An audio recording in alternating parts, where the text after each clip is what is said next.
एक छोटे से कस्बे में मोहन नाम का एक लड़का रहता था। मोहन के पिता की मृत्यु हो जाने के कारण परिवार की आर्थिक स्थिति बड़ी दयनीय थी। मोहन की मां सरला कुछ पढ़ी लिखी जरूर थी, लेकिन उतनी पढ़ाई में नौकरी कहाँ मिलने वाली थी। सो घर घर बर्तन मांजकर और सिलाई बुनाई का काम करके किसी तरह अपने बच्चे को पढ़ा लिखा रही थी। मोहन स्वभाव से थोड़ा शर्मीला था और अक्सर चुपचाप बैठे रहता था। एक दिन जब वो स्कूल से लौटा तो उसके हाथ में एक लिफाफा था। उसने माँ को लिफाफा पकड़ाते हुए कहा, माँ, मास्टर साहब ने तुम्हारे लिए ये चिट्ठी भेजी है, जरा देखो तो इसमें क्या लिखा है। माँ ने मन ही मन चिट्ठी पढ़ी और मुस्कुराकर बोली, बेटा, इसमें लिखा है कि आपका बेटा काफी होशियार है। इस स्कूल के बाकी बच्चों की तुलना में इसका दिमाग बहुत तेज है और हमारे पास इसे पढ़ाने लायक शिक्षक नहीं है, इसीलिए कल से आप इसे किसी और स्कूल में भेजें। यह बात सुनकर मोहन को स्कूल न जा सकने का दुख तो हुआ, पर साथ ही उसका मन आत्मविश्वास से भर गया कि वो कुछ खास है और उसकी बुद्धि तीव्र है। माँ ने उसका दाखिला एक अन्य स्कूल में करा दिया। समय बीतने लगा। मोहन ने खूब मेहनत से पढ़ाई की।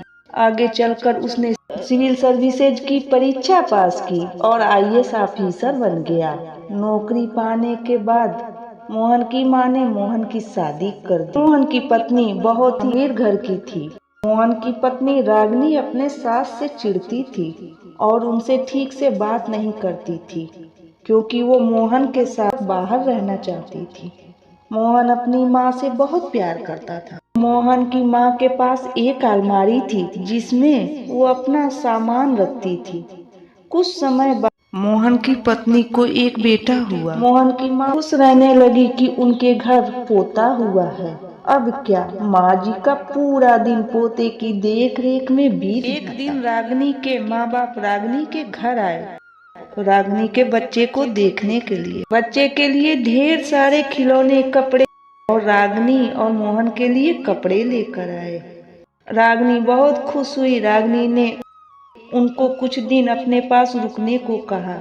उसके माँ बाप रुक गए। रागिनी की माँ ने रागिनी से कहा, बेटा, तू मोहन के पास बाहर क्यों नहीं चली जाती? कब तक अपनी सास की देख रेख सेवा करेगी? रागिनी ने सोचा कि माँ सही कह रही है। जब मोहन घर आया तो उसने मोहन से कहा कि मुझे और मेरे बच्चे को लेकर अपने साथ बाहर चलो। आपको सरकारी कमरा मिला है तो मैं यहाँ क्यों रहूं? मोहन ने कहा कि माँ भी चलेगी। रागिनी बोली, नहीं, माँ जी तो यही ठीक है, जब देखो बस माँ माँ करते रहते हो। तो मोहन भी अपनी पत्नी की बातों में आ गया। मोहन की माँ सरला जी ये सब सुन रही थी। अगले दिन मोहन ने माँ से कहा, माँ, मैं रागिनी को लेकर बाहर जाना चाहता हूँ अपने साथ। वो माँ, मुझे वहाँ खाने की दिक्कत हो रही है। माँ ने कहा, ठीक है बेटा, लेकर जाओ। मोहन लेकर चला गया रागिनी और बच्चे को। अब सरला जी का मन पोते के बिना नहीं लग रहा था। वो बीमार रहने लगी। मोहन माँ के लिए बराबर पैसे भेजता रहता था। एक दिन सरला जी का तबीयत बहुत खराब हो गया।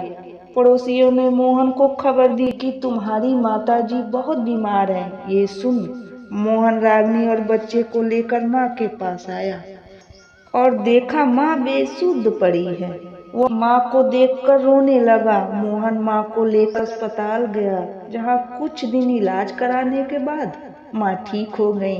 मोहन माँ को लेकर घर आया। मोहन माँ के बारे में सोच ही रहा था कि मुझे इस हालत में अब माँ को अकेला कभी नहीं छोड़ना है। मैं माँ को लेकर भी रागिनी और बच्चे के साथ नौकरी पे जाऊंगा। तभी मोहन की नजर माँ की अलमारी पे पड़ती है। मोहन ने सोचा कि ऐसा क्या है इस अलमारी में जो माँ मुझे कभी खोलने नहीं देती। माँ सो रही है, देखूं तो जरा। उसने माँ की पुरानी अलमारी खोली। उस अलमारी में मोहन के पुराने खिलौने और बचपन के कपड़े सब माँ ने संभाल कर रखे हुए थे। मोहन एक एक कर सारी चीजें निकालने लगा और तभी उसकी नजर एक पुरानी चिट्ठी पर पड़ी। दरअसल ये वही चिट्ठी थी जो मास्टर साहब ने उसे 18 साल पहले दी थी। मोहन उसे पढ़ने लगा कि आपको बताते हुए हमें अफसोस हो रहा है कि आपका बेटा मोहन पढ़ाई में बेहद कमजोर है और खेलकूद में भी भाग नहीं लेता है। जान पड़ता है कि उम्र के हिसाब से मोहन की बुद्धि विकसित नहीं हो पा रही है, अतः हम इसे अपने विद्यालय में पढ़ाने में असमर्थ हैं। आपसे निवेदन है कि मोहन का दाखिला किसी मंद बुद्धि विद्यालय में कराए या खुद घर पर रखकर इसे पढ़ाए। मोहन चिट्ठी पढ़कर बिलख बिलख कर रोने लगा। वो अपनी माँ के पास गया और उनके पैर के सामने अपने घुटने टेक कर बैठ गया।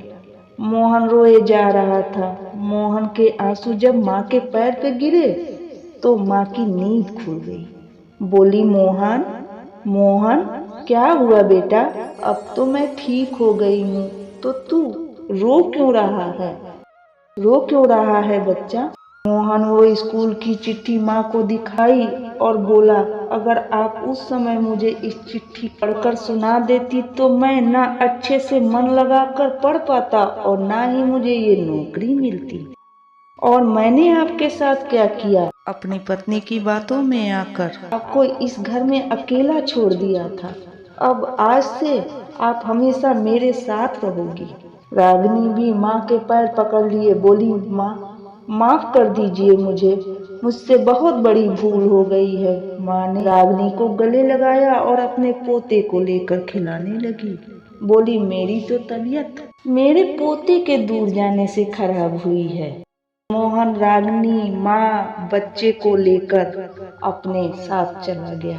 सभी हंसी खुशी रहने लगे।